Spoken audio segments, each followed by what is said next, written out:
찰리브라입니다. 이번 영상에서는 여러분들이 지금 투자하고 있는 어떤 비트코인, 이더리움, 리플코인, 이거를 넘어서서 각국 중앙은행들이 지금 디지털 화폐, CBDC를 준비를 하고 있는데 그러한 방향성이 지금 어디로 흘러가나, 왜 그들이 CBDC를 준비하고 있나.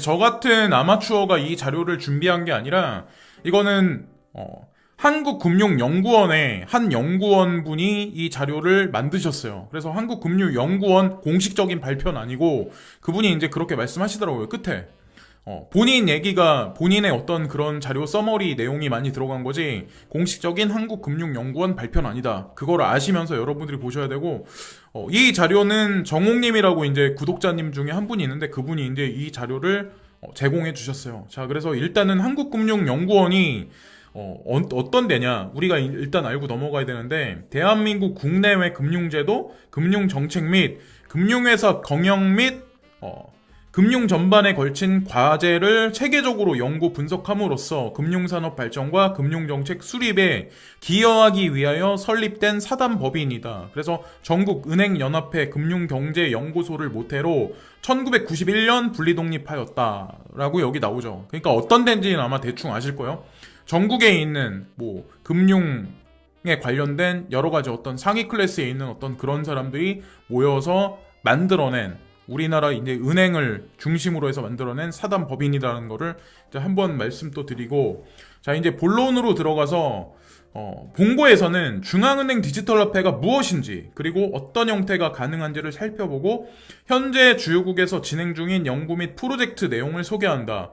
아울러 중앙은행 디지털 화폐가 실제로 도입될 경우에는 향후 중앙은행의 기능 및 통화 정책과 지급결제, 금융 안정 등 금융 시스템에 미치는 영향과 시사점도 도출하고자 합니다. 그래서 끝까지 들어보시면 중간에 내용이나 맥락이, 단어가 되게 어려우실 수도 있는데 계속 보시다 보면 큰 맥락의 흐름은 아마 아실 수 있을 것 같아요.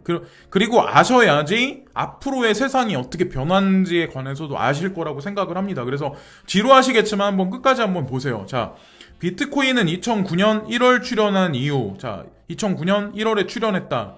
2019년 10월 말 현재 가상통화의 시가총액 규모는 총 2,468억 달러로 비트코인, 이더리움, 리플 3개 종목이 전체 시장의 80.5%를 차지한다. 이거를 여러분들이 아셔야 되고, 가장 중요한 건 이 3대 통화가 비트코인, 이더리움, 리플코인, 여기 나와 있는 이 인덱스 지수를 따로 만들어서 나스닥에 등록도 돼 있다. 그래서 저는 비트코인 ETF가 아직까지 승인이 안 났지만 점진적으로 저는 비트코인 나고 이더리움 가고 리플코인도 인덱스 지수에 올라갈 거라고 생각을 해요. 근데 단 중요한 건 리플코인에 관해서 많은 사람들이 이제 희망회로를 상반기 언제까지, 이게 4,000원, 5,000원 막 이렇게 보시는 분들도 많은데, 저는 단 1,000원까지만 올라가도 되게 근사하게 잘 올라갔다고 생각하거든요. 그러니까 사람들은 그런 얘기를 되게 많이 하죠. 비트코인이 엄청나게 많이 올라가지도 않은 상황, 이더리움이 엄청나게 많이 올라가지도 않은 상황인데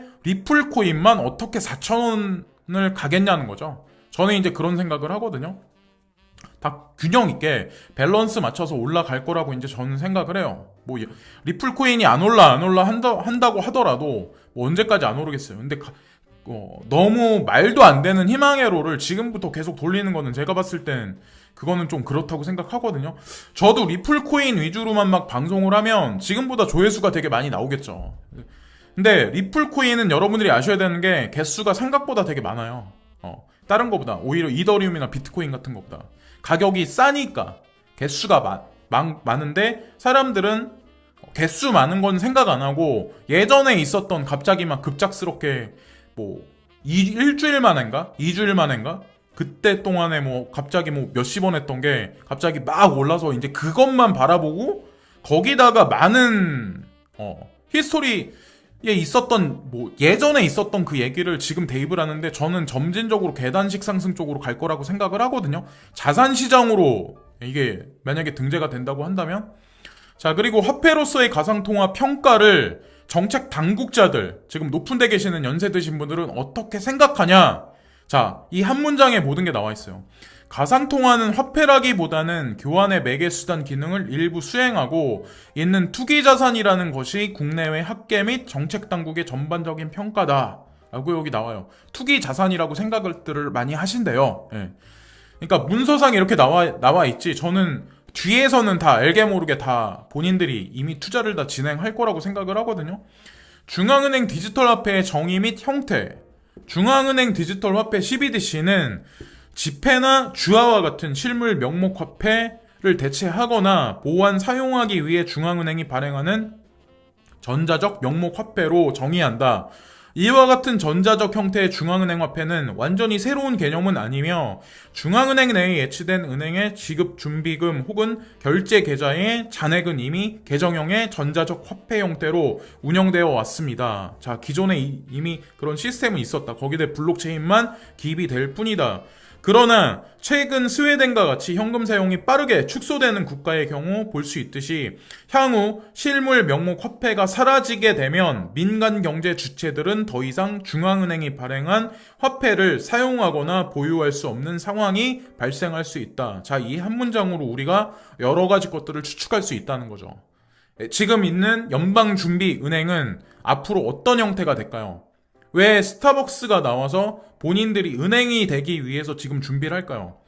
그러니까 지금 보면 업비트도 마찬가지로 카카오하고 같이 이렇게 움직이는데 향후에는 카카오가 지금 증권사도 준비를 하잖아요. 업비트는 암호자산 위주고 이게 다 크로스 오버 돼가지고 금융 보험하고 마찬가지로 보험 그 중간에 이제 그 시스템 안에서는 토큰화된 여러 가지 자산들이 결국엔 다 움직여 돌아다닐 거라고 저는 생각을 하거든요. 암호 자산이면서 또 그게 우리가 실생활에 쓸 수 있는 페이먼트도 되고 거기서 간접 투자 금융 상품도 나올 수 있고 거기서 이제 보험도 나올 수 있고 저축도 할 수 있고 그런 식으로 되지 않을까. 거기다가 이제 더 나아가서 스테이킹이라고 하죠. 코인을 맡겨놓으면 이자 지급받는 거. 그런 시스템도 이제 점진적으로 다 크로스오버 돼서 이제 될 거라고 생각을 하고, 우선 CBDC는 지급결제의 집중 혹은 분산 형태에 따라서 중앙은행의 직접 계좌가 개설된 계정형과 중앙은행이 보증하는 전자적 토큰 형태로 거래되는 디지털 토큰으로 구분됩니다. 자, 크게 큰 범주에서 두 가지로 나눠진다. 범용성 여부에 따라서 계정형 CBDC는 다시 은행을 비롯한 제한된 금융기관만 사용 가능한 지불 준비금 계좌와 모든 일반에게 개방된 개인 예치 계좌로 나눌 수가 있습니다. 중앙은행 디지털 토큰은 금융기관 간의 대규모 지급결제에 사용되는 도매용 디지털 토큰과 일반인들이 소액 거래 등에 제한 없이 사용할 수 있는 소매용 디지털 토큰으로 구분이 됩니다. 자, 그래서 여기서 보시면 분산 원장 기술에 기반한 도매용 중앙은행 디지털 토큰을 어떻게 도입, 적용할 것인가 하는 것입니다. CBDC에 관한 어떤 그 방향성은 캐나다 중앙은행은 도매용 CBDC인 CAD 코인을 개념을 도입을 하고 이미 도입을 했고, 분산 원장 기술을 기반으로 한 실시간 총액 결제 RTGS와 증권 청산 결제 시스템을 실험적으로 구축하는 제스퍼 프로젝트를 이미 진행 중입니다. 싱가포르 중앙은행은 마스도 마찬가지로 캐나다 코인과 유사한 방식으로 디지털 싱가포르 달러를 발행을 하고 새로운 거액 결제 시스템을 구축하는 유빈 프로젝트를 진행을 하고 있습니다. 그러니까 그들은 이미 움직이고 있다는 거죠. 그 중국만 움직이는 게 아니라, 자, 현재 유빈 프로젝트는 실시간 거액 결제 및 증권 청산 결제 시스템 실험 모형 구축을 마무리하고 캐나다 중앙은행, 영란은행 등 주요국 중앙은행들이 공동으로 참여하는 외환 동시 결제 시스템 구축 연구로 확대 진행되고 있습니다. 2014년부터 2016년에 이 개념이 이미 도입이 됐었다. 코닝에 따르면 미 연준이 직접 가상통화 FED 코인을 발행하여 미 달러와 1대1 비율로 교환해주는 것을 보장한다. 자, 이 개념이 이미 예전에 이제 도입이 됐었고, 이와 같은 특성으로 인해서 FED 코인은 현금 및 지급 준비금과 더불어 본원 통화를 구성하는 제3의 공식적 통화의 성격을 가지게 된다 라고 여기 또 나와 있죠. 자, 현금 사용이 급격하게 축소되면서 이를 대체할 CBDC 발행을 고려하고 있는 스웨덴도 개인의 소매 결제용 디지털 화폐인 이 크로나를 발행 하여 관련된 연구를 현재 진행 중입니다. 이미 발행을 해서 연구하고 있대요. 중국의 CBDC는 주로 은행 계좌와 연계되어 운용될 것으로 보이나 반드시 은행 계좌를 필요로 하지는 않는 체제인 것으로 알려지고 있습니다. 한편 중국은 CBDC 제도 시행 시 어느 정도 제한된 익명성 보장을 통해 개인정보 보호와 함께 자금 세탁과 같은 부작용의 최소화도 도모할 것으로 보이고 있습니다. 반면 누구나 사용 가능한 소매용 CBDC의 도입은 은행 예금을 대체하는 정도에 따라 통화량뿐만 아니라 중앙은행과 민간은행 간의 역할에도 영향을 미칠 가능성이 많습니다. 비은행 민간 경제 주체가 자신이 보유하고 있는 현금을 CBDC로 교환하는 경우에는 신규로 CBDC가 발행되고 교환된 동일 금액만큼의 기존 현금은 중앙은행으로 환수됩니다. 이 경우 중앙은행 발행 기존 실물 명목 화폐가 CBDC로 교체될 뿐 다른 영향을 미치지 않게 됩니다. 이에 지준이 부족해진 은행들은 축소된 예금만큼 대출을 회수하거나 보유 채권 등 자산을 매각하여 지준 부족분을 메우게 됩니다.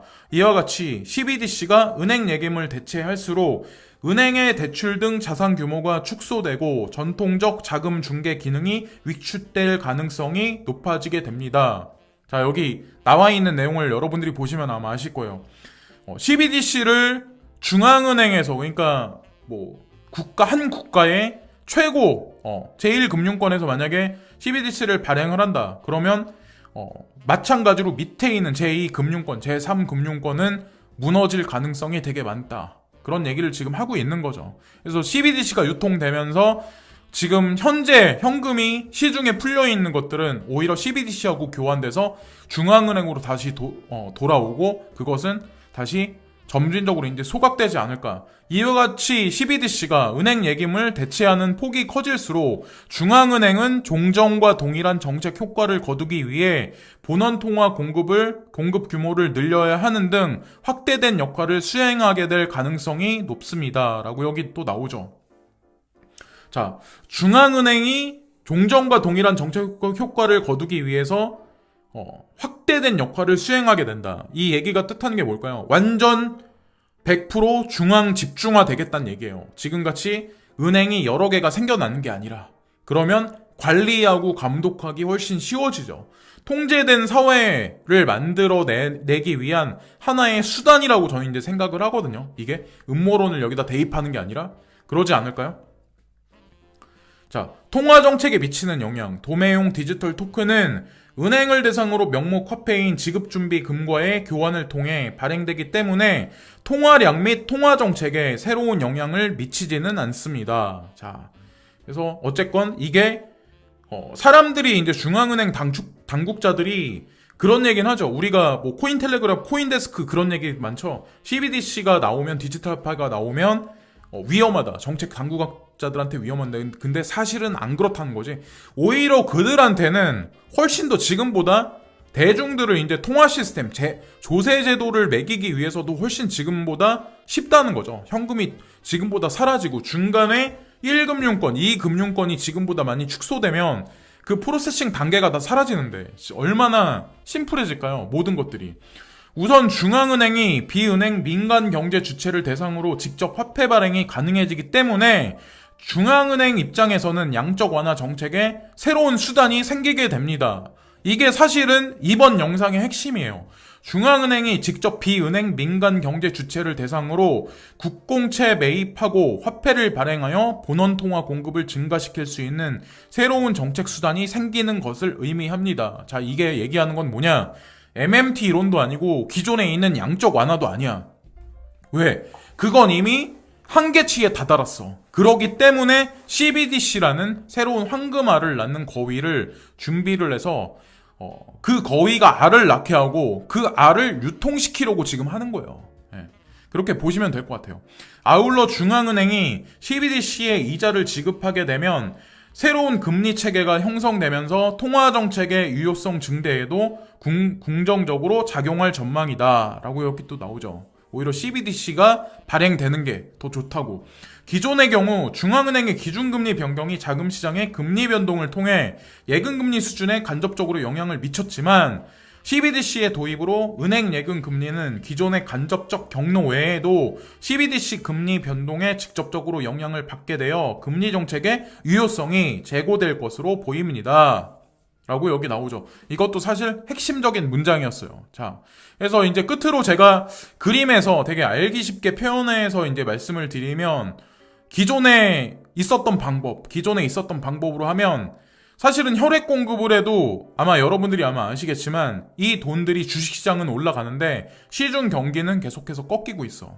자, 툭 까놓고 얘기해서 미국에 사는 사람들이 넷플릭스가 올라가, 아마존이 올라가, 테슬라 주가가 올라가. 그러면 그 사람들 일자리의 질이 올라갈까요? 저는 아니라고 생각하거든요. 네. 똑같아. 우리가 먹고 살기 힘들면 지금 프랑스에 사는 애들, 그리고 미국에 사는 애들, 호주에 사는 애들, 중국에 사는 애들 다 마찬가지예요. 저는 그 나라를 다 똑같이 가서 살아보고 활동을 다 해봤기 때문에, 세금도 내봤기 때문에 이런 얘기를 제가 할 수 있는 거야. 네. 어쨌건 지금 통화 정책은 거의 끝판까지 다 갔다는 거죠. 통화 승수 문제도 생기고 있고, 자, 그래서 중요한 건 새로운 CBDC를 통해서 황금알을 낳는 거위를 통해서 새로운 혈관으로 새로운 심장에 제가 봤을 때는 에너지 유입을 지금 시키려고 하는 것 같거든요. 개인적으로 보기에는. 그런 라인을 지금 깔아가고 있는 단계고 거기에다 이제 조세 체계를 만들겠죠. CBDC 시장은 또 따로 있고 또 중요한 건 우리가 투자하고 있는 암호화폐 자산 시장은 또 따로 있다는 거. 이거를 이제 여러분들이 아셔야 되고 가장 중요한 건 그런 혈액들이 돌아가면 지금 심장이 엄청나게 빨리 고르게 뛰어간다고 저는 정상적으로라고 생각 안 하거든요. 지금 현재 상황이. 왜냐면 연준에서 이제 그런 얘기를 했다는 거에 관해 제가 이제 계속 반복해서 말씀을 드리는데 1월 14일까지 연준에서 레포르지 금리 그거에 관해서 중단하겠다 그렇게 얘기를 했었는데 2월 14일까지라고 했다가 4월 달까지 다시 미뤘어요. 근데 사람들이 이런 거에 관해서는 언급을 안 하더라고. 자, 해외 외신에서 이제 경제학자라고 얘기하는 사람들 있죠. 그 사람들은 이런 걸 되게 중요하게 생각을 하는데 유튜버들은 이런 얘기를 잘 안 하더라고요. 어쨌건 유동성 공급을 해주겠다고 했던 거를 날짜를 계속 미룬다는 얘기는 뭔가 지금 통화 시스템에 문제가 있다는 거야. 그래서 그들이 CBDC를 만들고 디지털 달러를 만들고 디지털 화폐를 만들려고 준비를 사실 하고 있다는 거죠. 그래서 CBDC를 만들고 그거를 유통을 시키려면 기존 우리가 지금 투자하고 있는 암호자산 시장 같은 경우도 제도권 수용에 관해서 명분거리를 삼아서 동일시 시켜놔야 지금 뭐 이게 투기자산 시장이 아니라 저는 이게 동일시돼서 움직일 거라고 생각을 하거든요.